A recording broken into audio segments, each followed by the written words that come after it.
Laser का books का पहला पॉइंट, मान लो ये क्लियर हो गया कि the lease is a finance lease. If the lease is a finance lease, lessor का पहला काम है interest rate implicit in the lease calculate करना। माइक्रोसॉफ्ट एक्सेल में जो आईआरआर अपन कैलकुलेट करते हैं, दुनिया भर के इन्वेस्टमेंट्स का प्रोफेशनल लोग आईआरआर को लेकर के मास्टर होते हैं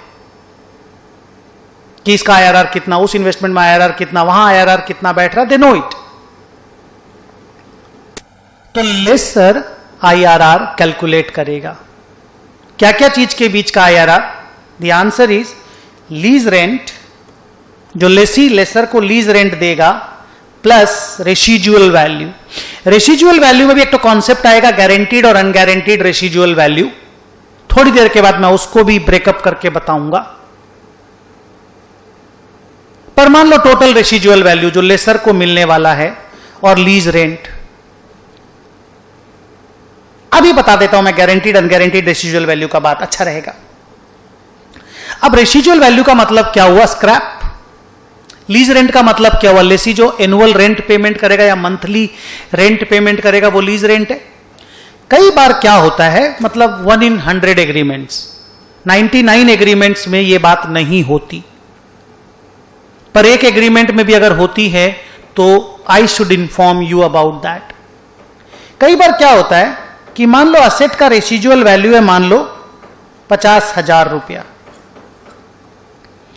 यही वाली असेट है, मान लो 4 साल के बाद असेट कूड़ा हो जाएगी, स्क्रैप हो जाएगी, रेसिजुअल वैल्यू 50,000 है। 4 साल के बाद असेट लेसर को मान लीजिए लेसी रिटर्न कर देगा।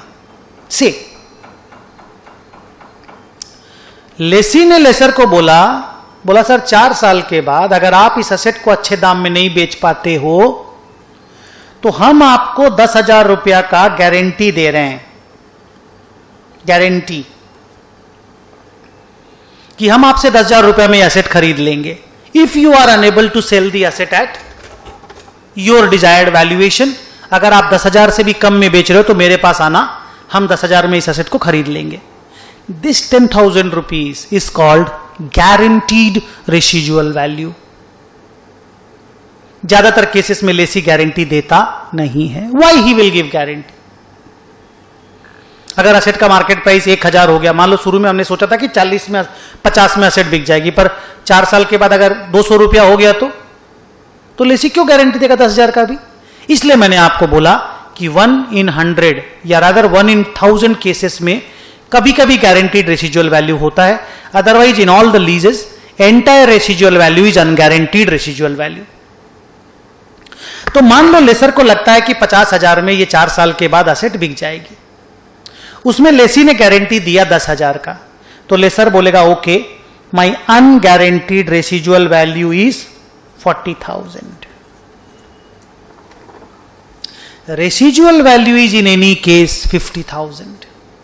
It is divided in 2 parts, guaranteed and unguaranteed residual value 10,000 and 40,000। लेकिन सोचो अगर लेसी 1 रुपया भी गारंटी नहीं दिया होता तो क्या होता? पूरा 50,000 रुपया को, जिसको रेसिजुअल वैल्यू बोलते हैं, उसको अनगारंटीड रेसिजुअल वैल्यू भी बोलेंगे, because guaranteed residual value is 0, so entire residual value is unguaranteed residual value and that is 50,000। अब अगर अपने उसी वाली एसेट का बात करें जिसका 2 लाख रुपया लीज रेंट पेमेंट करेगा लेसी, और आज हम लोग लेसर हैं, तो लीज रेंट हो गया 2 लाख करके 4 बार 8 लाख रुपया। मैं यहां पे लिखता हूं,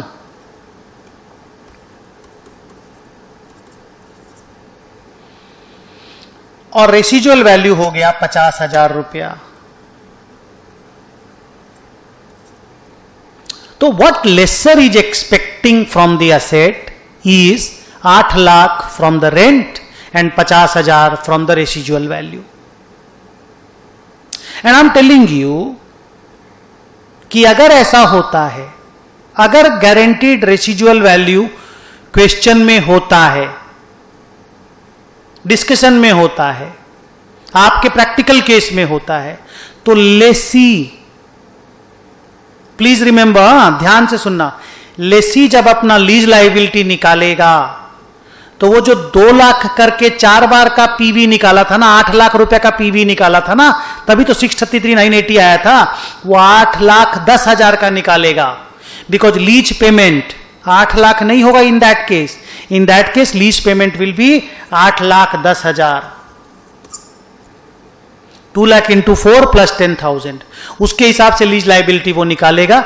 and in that case lease liability will be 633,980 plus 2-3-4 हजार और, it may be 6,37,000। So remember, lessee सिर्फ लीज रेंट का प्रेजेंट वैल्यू नहीं निकालता, lease rent plus guaranteed residual value 10,000, lease rent plus वो जो गारंटी देता है 10,000, उसका मिला करके 8,10,000 का प्रेजेंट वैल्यू निकालता है। और lease payment means lease rent plus guaranteed residual value.